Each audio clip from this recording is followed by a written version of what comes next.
nerd vomit for the next half hour, 40 minutes or so. However long I can rant on it, to be honest with you.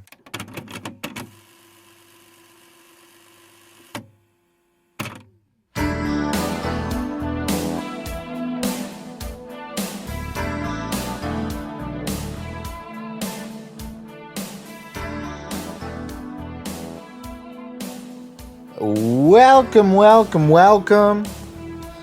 What the fuck is up, everybody? I'm glad you're here. Everybody out there in listener land, thank you for stopping by, checking out the show. It's a beautiful day. It's a beautiful day today. Actually, it's an okay day. Beautiful is a bit of a stretch, but they got my coffee right at the McDonald's this time. Got the large iced coffee with the sugar-free vanilla light ice.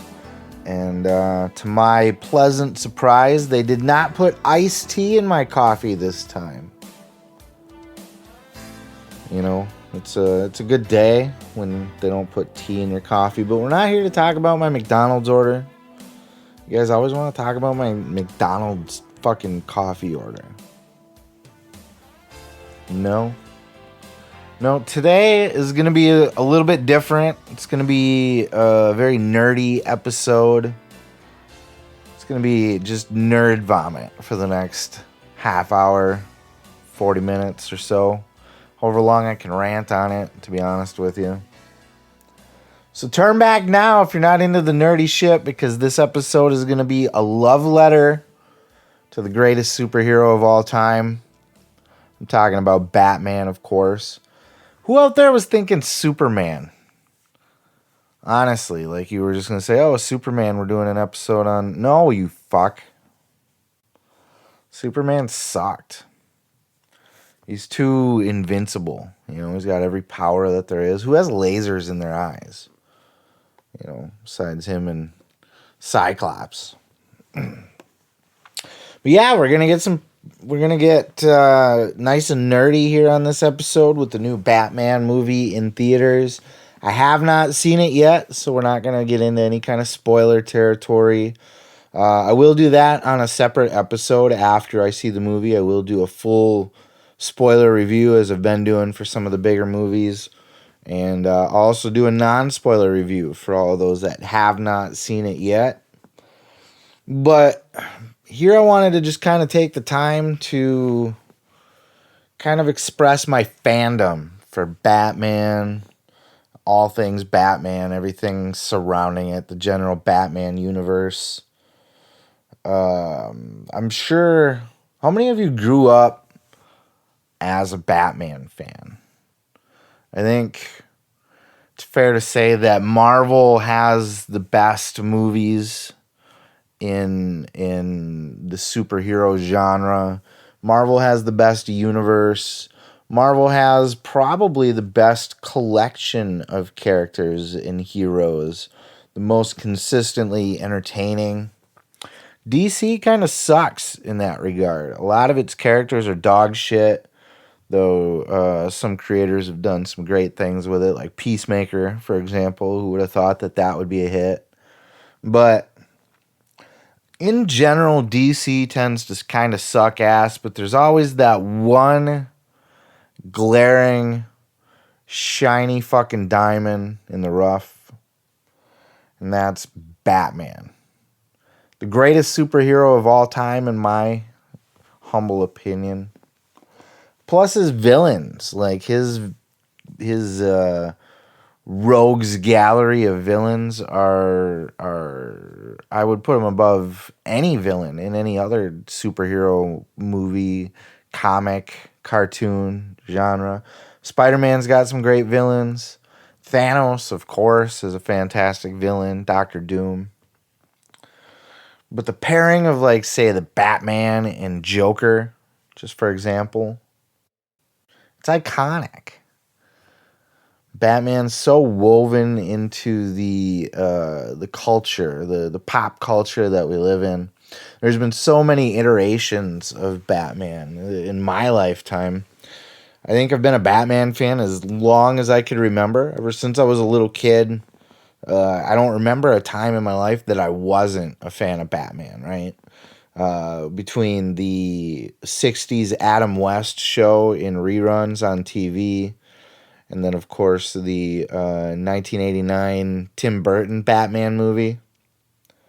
Both of those kind of came out right when I was starting to get to the age of growing out of like the baby cartoons and into starting to see what's out there in the pop culture world. You know, Ninja Turtles, pro wrestling, all that kind of happened at the same time, and Batman was right there with it. You had the 60s cartoon that, was on TV when my mom was a kid. And Adam West, fantastic as Batman in that show. It was a lot more, I don't know if you've ever seen the old, I'm sure you've heard of it or at least seen pictures of it or are vaguely aware. I highly recommend you go back and check that out. Arguably one of the best Batmobiles of all time. I don't know if I could say the best, but it's certainly like top 2 or 3 for sure. That old, the sleek, had the red trim on it. It had like the bubble with the light over the top of it. I actually have a Lego set of that Batmobile. It's crazy that they fucking a TV show from the 60s and they're making Lego sets of it. It was campy, it was jokey, it was meant to be cartoony, like a living cartoon. It was very colorful. Every episode had like a new villain, like in this episode, the Joker, and the next, the Catwoman, and then, they had like the Riddler and the Penguin and all your mainstream ones, but they also had Mr. Freeze. They had really random weird ones too, like Egghead. Egghead was Vincent Price, who was a big horror guy at the time. So they had a lot of like celebrity cameos come in and play like the bad guy in the episode. They even ended up doing a movie back then where the Joker, the Riddler, the Penguin, and the Catwoman all teamed up together. That's actually where I get the name. If you've ever seen kind of like the my company brand, like where I put, for like tax purposes, where like all my media stuff would be labeled under one brand, and that's United Underworld Media. I don't know if you've ever seen that in my notes or like in the description or anything.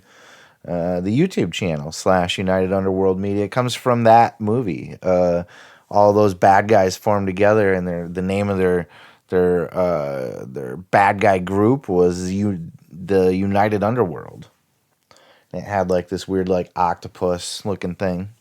It'd be a sweet tattoo, actually. I'd love to get that as a tattoo, the fucking octopus from the United Underworld.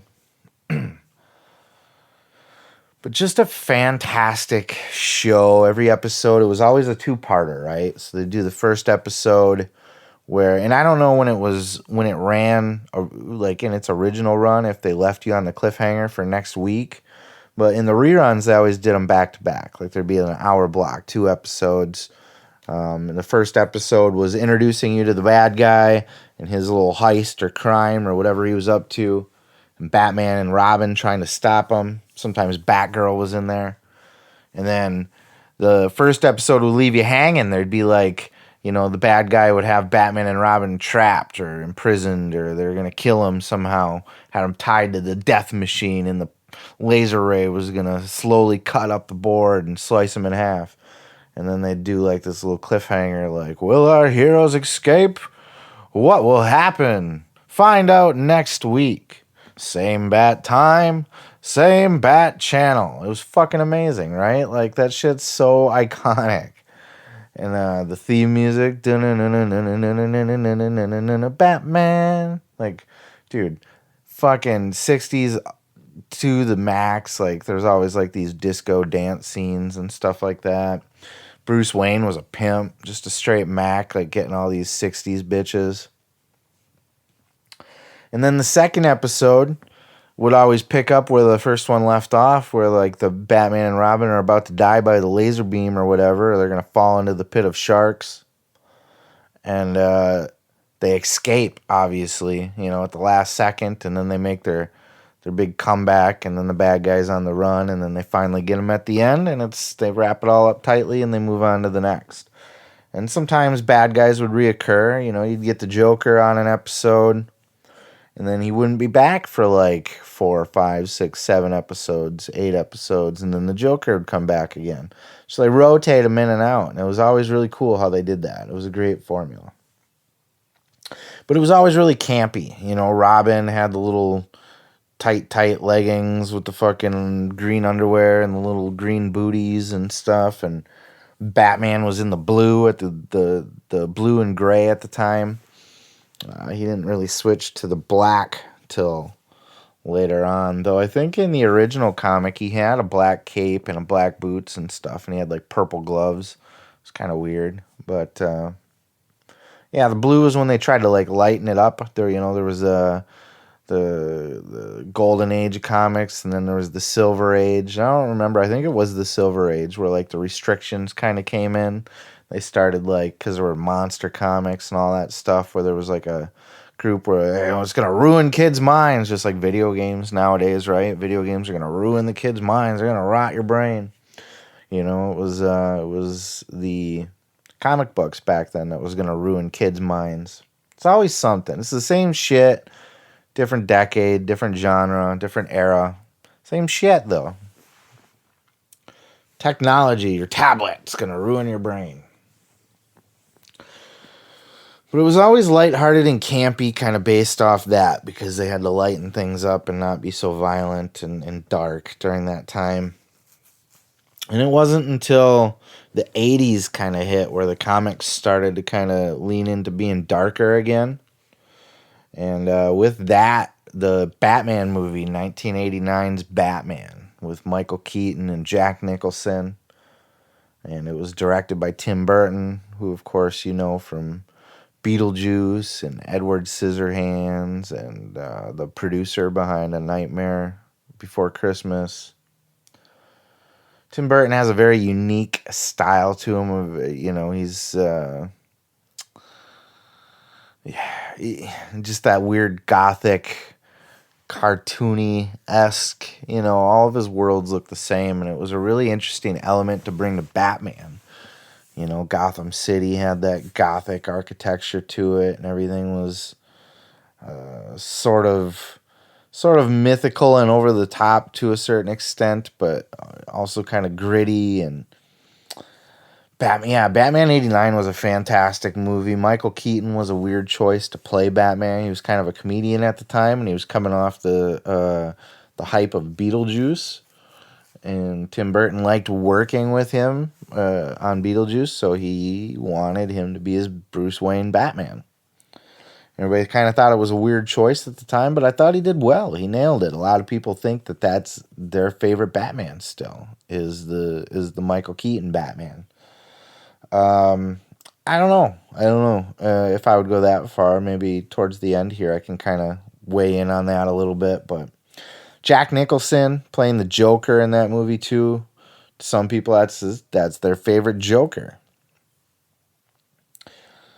But it was really like still, maybe because it was Tim Burton-esque, it was still kind of it felt comic booky still, even though it was based more in reality, and it was darker, grittier, more violent. People were getting killed, but it's still like, it was still grandiose, you know. They followed that up with Batman Returns, also done by Tim Burton. And by this point, Tim Burton had done so well with Beetlejuice and then Batman. They were just printing money off the shit that the studios basically just gave Tim Burton full reign on Batman Returns. Like, you just go make whatever the fucking movie you want to make, as long as it's got Batman in it, we're good. And that's where he did the Michelle Pfeiffer Catwoman and Danny DeVito's Penguin eating raw fish, and he had the flipper hands and stuff like that. He was like a literal creepy, weird penguin human hybrid. And Catwoman was a zombie fucking, you know, she died and came back to life by being licked by cats. And inherited their 9 lives. It was a very Tim Burton-y movie. That was even more creepy and weird and it's hard to describe without you actually just watching it, but if you're familiar with just picture Batman inside A Nightmare Before Christmas, you know what I mean? Like that world, just the Batman, you know, like how creepy. It's hard to put like words to it, but absolutely like the weirdest movie of any Batman movie. I mean, that's even hard to say. There's some weird ones, but it's really like artistically. It's so hard. I can't put words to it. I'm sorry, I just can't. It was fucking weird. It's weird. And it got a lot of mixed reviews because of that. It wasn't like your stereotypical poppy superhero movie where the first Batman that he did was, even though it had a lot of the Tim Burton look and feel and darkness and style to it, it was still kind of a mainstream superhero movie. Whereas Batman Returns, they tried to make it that way. You know, they had the kid toys and tried to, you know, do the deals with the McDonald's and that kind of thing. But it was a fucked up movie is what it was. Then you move on to Tim Burton stepped out of the picture. By this time, Batman's fucking running wild, right? At this point, we got toys everywhere. And I had all the toys, too. I collected all the Batman figures. They had all kinds of different shit. The Batmobile, the Batwing. They had a Batcave toy. They were on it. And the rights went over to, not the rights, but they picked a different director to do Batman Forever. It was, I believe, Joel Schumacher stepped in to do Batman Forever. And Batman Forever went back to being the more poppy, mainstream style Batman superhero movie. It became more cartoony. That's the one that had the Riddler, Jim Carrey's Riddler, and he wore the green spandex and had the bright orange hair, and he was basically just Jim Carrey. You know, he was Ace Ventura in a Riddler costume. You know, Tommy Lee Jones as Two-Face, which was such a weird casting. Tommy Lee Jones is a great actor, but I don't know that Two-Face was the right role for him. And he just basically played a psychotic bad guy, you know, just generic bad guy. There was no real depth to his character. The Riddler had a little bit more depth, but it was those two. And then they brought Robin in. This was the first live action movie since that 60s one where they brought in Robin. And, they played up the thing that's been in the comics where Robin's a little bit of a handful, a little bit hard to deal with. Him and Bruce Wayne butt heads a lot. And this movie was a huge success. Huge box office, huge toys. Just by all accounts was just a huge fucking mainstream, poppy, successful movie. But it lost a little bit of the oomph that was there with Tim Burton. It wasn't as dark anymore. It was still darkish, but it had definitely became more of a cartoony, live action cartoon in a way. You could see the trends turning that way. And Val Kilmer took over as Batman. It wasn't Michael Keaton anymore. And Val Kilmer was okay as Batman. He didn't light the world on fire or anything. It wasn't the greatest movie in the series, but it's, still a fun watch just for Jim Carrey, if nothing else. You know, he was fucking fantastic as the Riddler in that. Not that he was a good Riddler, it was just peak Jim Carrey. You know, this was not too long after Ace Ventura, and I think maybe he had done like Cable Guy and shit like that by then. So he was kind of just breaking into pop culture as a big star at that time. And I think that movie was around 96, 95. Right around this time, the Batman the Animated Series was hitting the networks. And this was massive for kids my age. If you are anywhere near my age, you fondly remember Batman the Animated Series. This was a cartoon. Let me tell you something. Cartoons in the 90s, just cartoons in general in the 90s were great. But they had a lot of these awesome superhero and like even the Ghostbusters cartoon. Like they were doing shit with cartoons in the 90s, the X-Men cartoon, the Spider-Man cartoon. They were doing some awesome shit in the 90s with superhero properties in the cartoon world. And probably top of that list, well, absolutely top of that list was Batman the Animated Series. This actually won awards. It was that good, and not just for, animation and stuff like that. Like, it won awards for the stories it was telling. This show went back to being dark, and this was new for even cartoons at the time. Like they were still like kind of hand drawn or painted or whatever, and then they were just like on the plastic slides, and then they were just like flipped through quickly, like a flip book, and that's how animation was still done. They just take the picture of each scene, and then they just rapidly go through the pictures, and it moves. And this was the first time that they had toyed around with doing the animation on a black background instead of on a white. So everything was dark and dingy and had this gritty feel that no cartoon really ever had at the time because nobody had ever really attempted that animation style. And they had different writers and directors and stuff come in and kind of do different episodes, but these episodes were serious. It wasn't like a campy, like, I'll save the day. Let me just, even like the Spider-Man and the X-Men at the time, as great as those cartoons were really like, don't worry, Aunt May, I'll save you. And they were exciting, but they were campy a little bit still. Where Batman the Animated Series was dark. It was serious. It was gritty.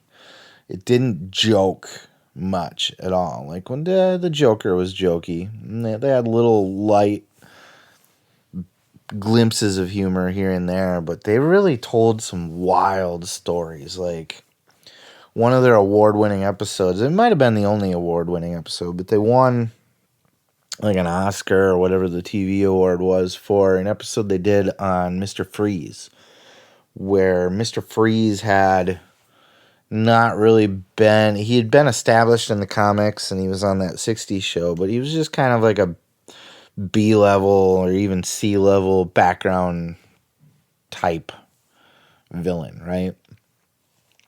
And in Batman the Animated Series, they told a story in an episode of Mr. Freeze. It was called Heart of Ice.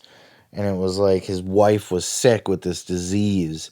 And he was a scientist or whatever. And before she could die, he froze her like cryogenically frozen, right? To where like they do in the movies where you can keep them alive by freezing them. You just got to unthaw them and they'll pop back alive. So before she could die of her disease, he froze her. And he was going to continue to try to find the cure for this disease. And somehow, I don't remember the exact way, the freezing ended up freezing him. She ended up dying somehow. Maybe there was a blast of some kind.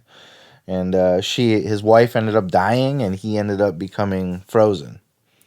And along with it, his heart became frozen because he lost his wife. So now he doesn't love anything. He doesn't feel anything. He's cold. He's got a heart of ice. And it was just a brilliant fucking story. And they did all kinds of great stories. Like there was another one where like the Joker, some guy cut off the Joker on the road. Or Joker cut a guy off on the road. And the guy like honked at him and like shook his fist out the window at him or whatever. And then he realized it was the Joker. And then Joker just followed the guy home and like made his life miserable. Like stole his ID and he's like, I'm going to follow up on you and keep an eye on you. And the guy was like living in fear and stuff for years. He tried to move and stuff and change his name. And the Joker still knew exactly who he was and like kidnapped him a couple years later to like help him do a job. really awesome stories. There was one where all these bad guys were sitting around the table and they were all talking about the death of Batman. Like Batman was killed, and they were all talking about, how close they each got, and then there's one guy who actually did it. And it was like Batman ended up faking his death in that episode. There was one where there was like a Terminator robots, like they were replacing everybody. There was this tech company that was replacing everybody with robots that looked like Terminators. So there was like a robot Batman, and they were like conscious and like sentient, and they didn't know that they were robots.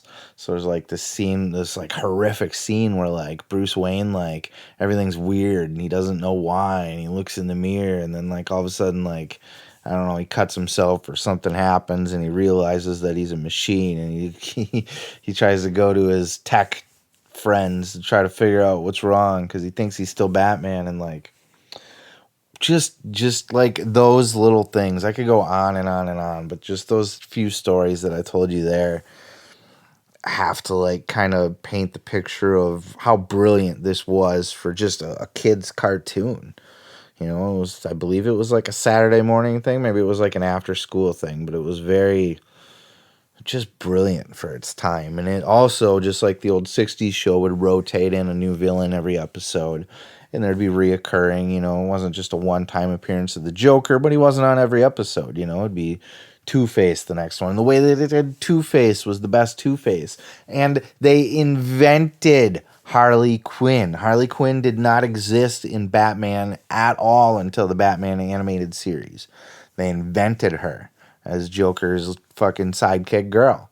And then in later episodes, she started trying to get away from him because he was abusive. It was like, it's fucking brilliant. It was absolutely, in my opinion, and there's a lot of great cartoons.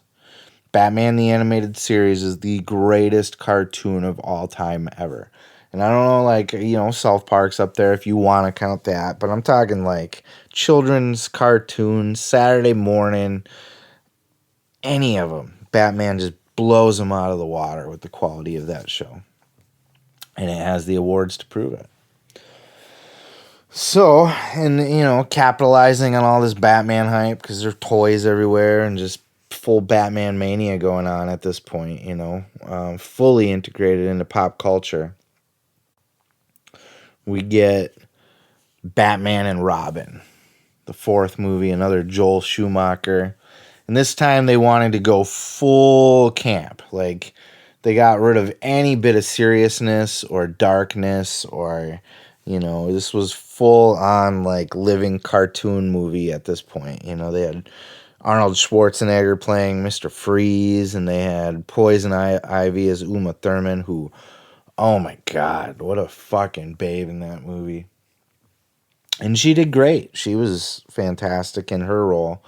Everybody else, not so much. George Clooney was Batman. It was such a cheesy, shitty, dumpy, crappy movie. It was absolutely the worst Batman movie that's ever existed in the history of Batman.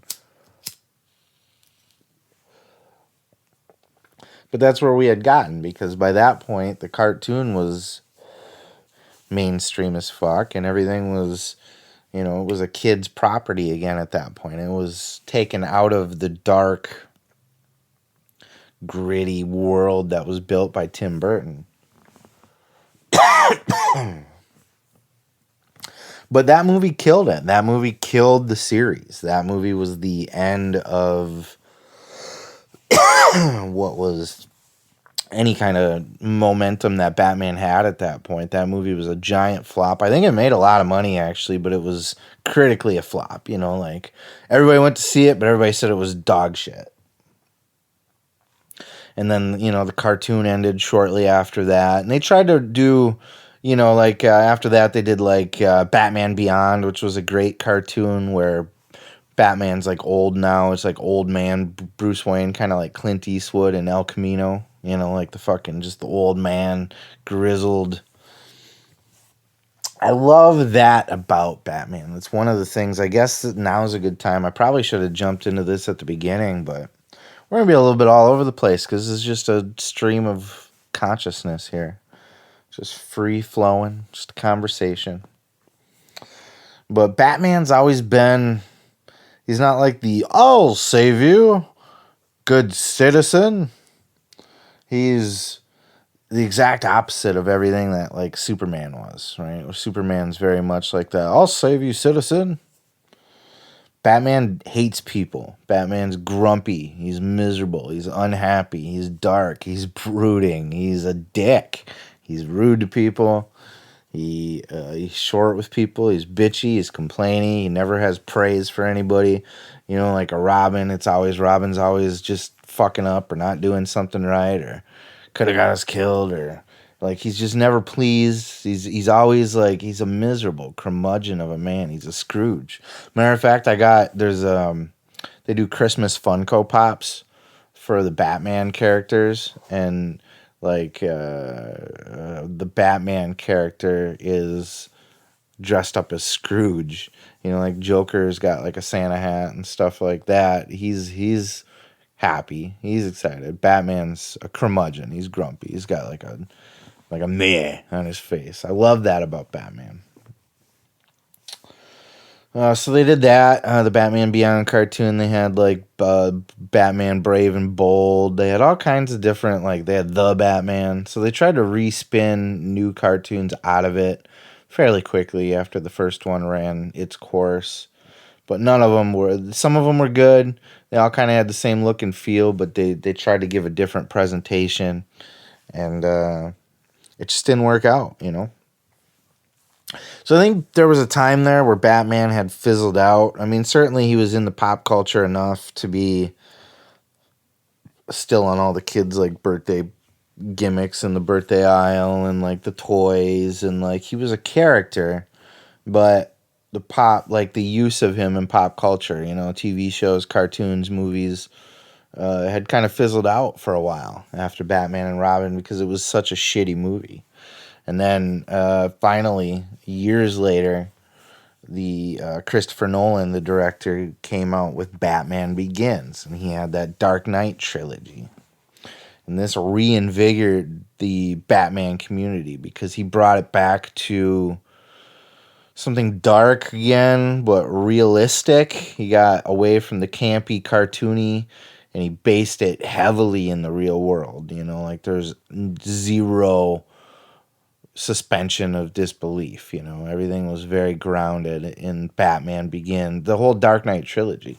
Batman Begins tells the story of, you know, Bruce Wayne losing his parents and becoming the Batman and learning how to fight and all of that shit, learning his techniques and building his getting his Batmobile, all that shit, you know, becoming Batman. Batman Begins. The second one is with Heath Ledger's Joker. My fucking God. I remember when this movie was going to come out, everybody was dogging because Heath Ledger was, at the time, he was like in 10 Things I Hate About You as like the high school bad boy boyfriend. And he was in like Brokeback Mountain as the gay cowboy. So it was just like, the Joker? Are you fucking insane? That guy? But he nailed it. He became the fucking Joker. And they changed the look of him, you know, he had the longer hair and he had the smeared makeup, like he put it on himself, and the black circles around the eyes. All that was new, and the scars on the mouth. All that was created for this world. You know, they might have did it in an iteration of the comics, but I'm not familiar with it if they did. But essentially it was brought to pop culture through the Christopher Nolan Dark Knight trilogy. Then they did the third movie with Bane. You know, the big Bane breaks Batman's back angle that happened in the comics, where Bane snapped Batman in half over his knee because he's a big, strong guy. And Batman heals and has to fight his way back. And that's the end of the Dark Knight trilogy. And that really, like, it was really the Dark Knight, the middle one with Heath Ledger's Joker, that was like peak. You know, Batman Begins was okay. It was decent.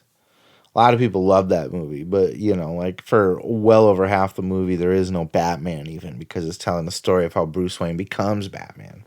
And then the Dark Knight Rises with Bane, it's good, but it doesn't, Bane's not the villain that the Joker was, It was like a step down from that middle movie there.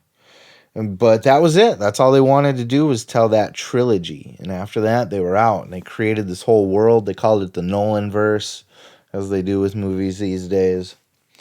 But I think the biggest thing to come out of that, and it was Christian Bale as Batman, and he was in American Psycho and shit like that beforehand. He was a great Batman too. I don't know if I'd say he was the best, but he was great. He did the part well. He did the part justice, I don't know if he was a great Bruce Wayne, but I felt like he was really good Batman, except for the "I'm Batman." That was another thing that the Nolan movies brought in, was that Batman voice that it's kind of integrated itself into pop culture as a meme at this point. But that's his fault, Batman didn't really do that before. After that, it was, I believe, the next big. There was the Gotham TV show happened after the Nolan trilogy. This was an angle where they tried to make, like, what if Bruce Wayne was still just a little kid? What if we picked up right after his parents died, essentially? And it's a good concept. I like that. It's a new spin, but what they did, it's almost like alternate reality Batman, because you have to take yourself out of the idea that this kid is going to grow up to be the Batman that you know and love. Because I think that's kind of how they pitched it at first, but just the way that it evolved, he kind of became Batman right away, like a teenage, like where Robin in the comics was a teenage kid.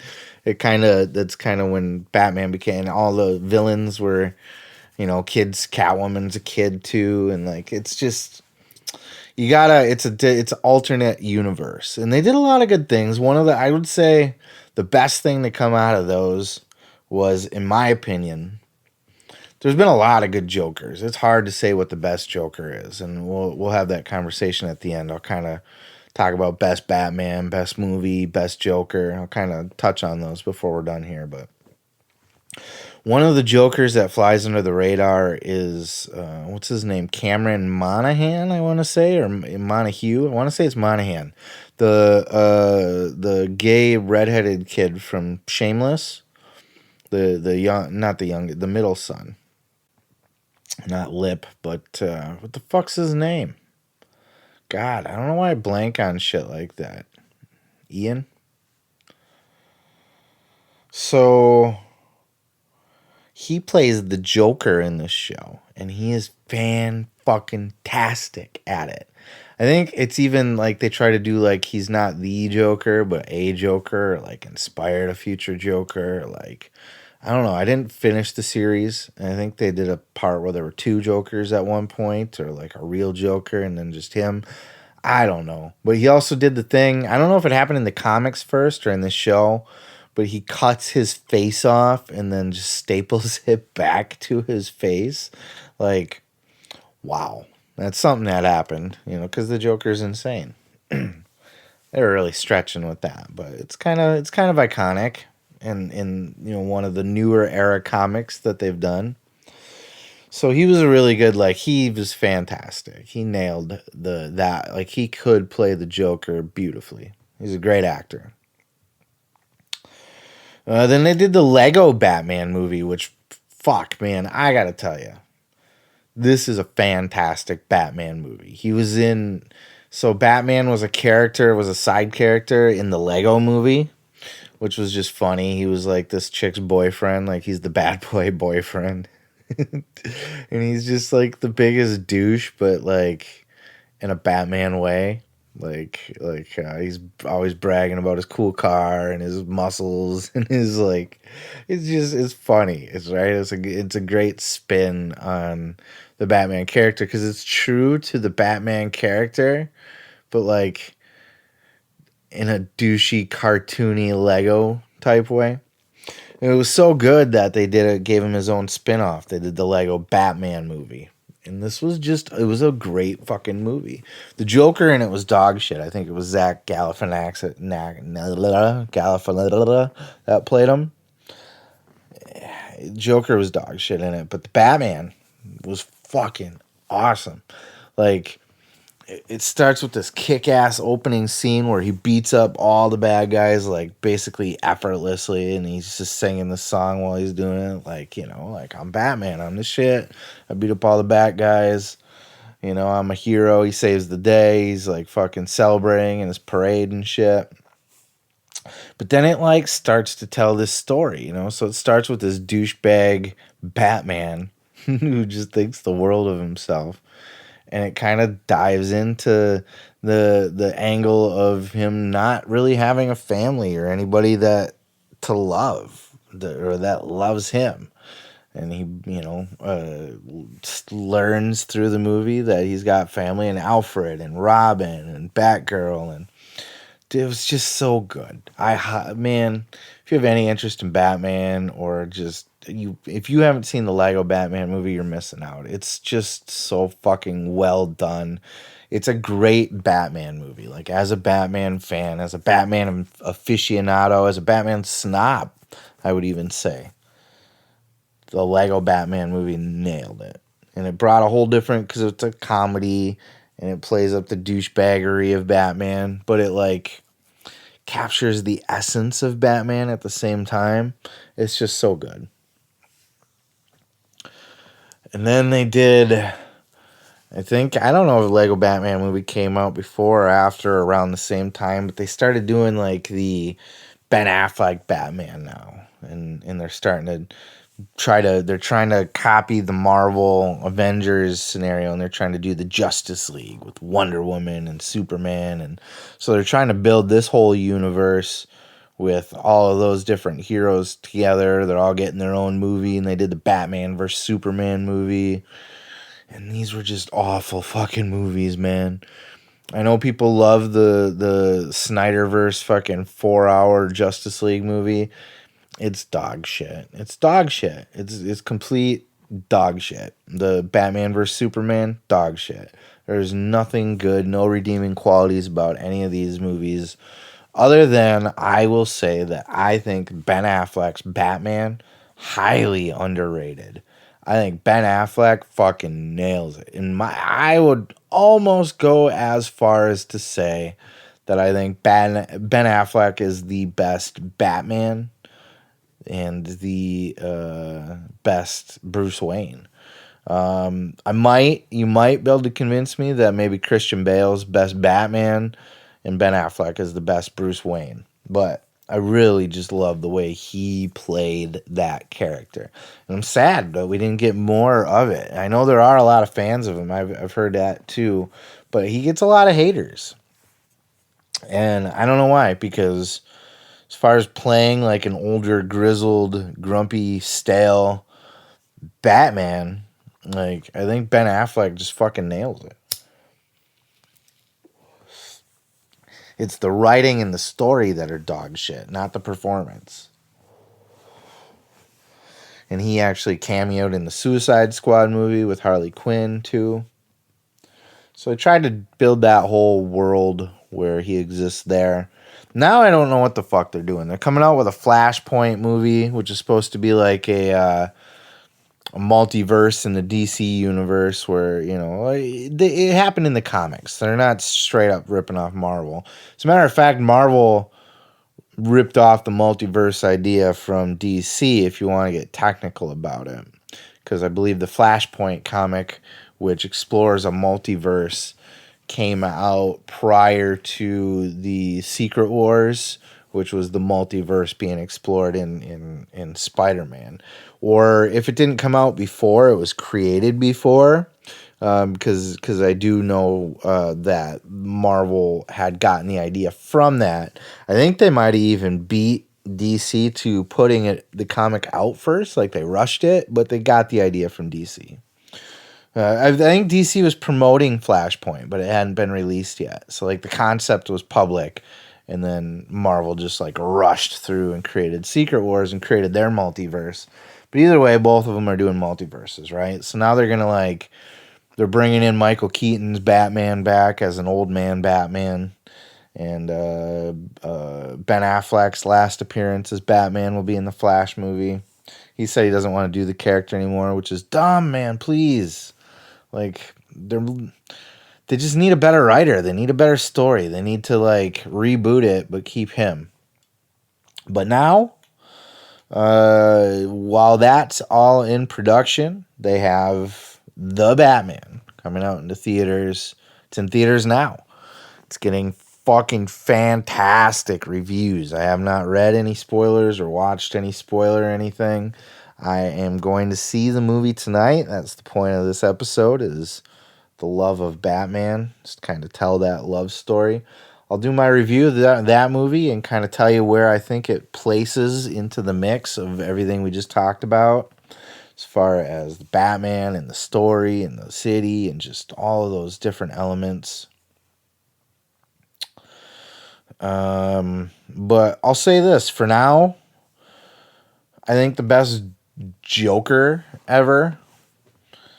It's such a toss-up because even in the animated series, Mark Hamill, the guy who plays like Luke Skywalker, he did the voice for the Joker in the Batman the Animated Series, and he was like, if that was live action, you could argue that he was the best Joker. You got that Cameron Monaghan. So many people that have played the Joker character nailed it. Even back in the 60s, the actor Cesar Romero played the Joker in the 60s series, and he was great at his approach to the character. But I think it becomes between Heath Ledger and I'm blanking on the guy's name now that played the Joker in the new show, the new movie, the one just the Joker, you know. I think it's a toss up between those two. I'm blanking on the name right now. Having a brain fart. Fuck you. Don't worry about it. I think you gotta go Heath Ledger. I think you gotta give him the nod. He just the little things, the smeared paint, the licking of the lips, just in the movie The Joker, that portrayal of Joker was much more real and serious and gritty and dark, and I loved it. I loved everything about it. But it just wasn't quite as good as Heath Ledger's. But for Batman, like I say, I got to lock it in at Ben Affleck, I think. I think if, you had to do gun to my head, if you had to pick one, just one solid, I'm going to go controversial. I'm going to go Ben Affleck. If I could combine, maybe possibly, the Batman from Christian Bale and the Bruce Wayne of Ben Affleck, but over the years, just really great portrayals of these characters, really well done. I think if I had to pick out any one property that nailed it the best, that got the best Batman out of any, like, and I'm not just talking about, like, the actor now, I'm talking about, like, just the whole world of Batman. I think Batman the Animated Series nailed it the best. Created this fucking whole universe of fantastic characters, and the city looked great, and just it had this vintage, like, 1920s noir crime drama feel to it, along with just the dark gritty Batman. Like, just nailed it. It's the greatest cartoon of all time. It just really was, and it was the greatest Batman property of all time. And just can't say enough good things about it, but I think we'll wrap it up there. That's quite enough Batman talk. You are a huge fucking nerd if you stuck it out all the way to this point with me. But if you did, I appreciate you. And keep an ear out for my The Batman review. It's going to be coming out within the next day or so here, a couple days, as I watch it tonight and then get a good review up. So thank you so much for hanging out with me again, live to tape. Don't forget to throw me a follow at Seth Grimes Media. That's going to be on Facebook, on Twitter, on TikTok. It's going to be /United Underworld Media, as we just talked about here in this episode, for YouTube. You can also check out my book, The Gathering, A Bold Journey into the Belly of the Juggalo Underworld. That's on Facebook, or it's on Amazon, Kindle, and Audible. I recommend the Audible version, of course. CryptomaniaNFT.com if you're into NFTs, or on OpenSea.io if that's your thing. Check out our wrestling-inspired NFTs. And I think that covers all the plugs, right? That's all of them. It's everything. Pro Wrestling Podcast, the other podcast. If you're interested in wrestling and you're interested in my opinions on things and you want to combine the two, check out the Pro Wrestling Podcast, where we review podcast clips, interviews, everything going on outside of the ring. And by we, I mean me. Thank you so much. Peace, love, and pizza. I'm Seth Grimes.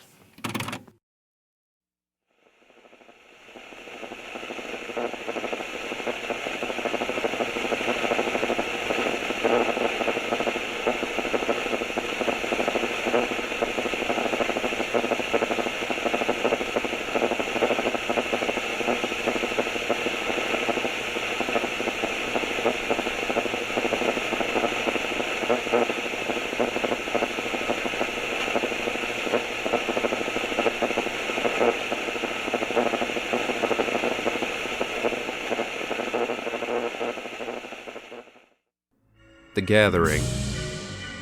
A bold journey into the belly of the Juggalo Underworld. Written by Seth Grimes. Narrated by Henry Schrader.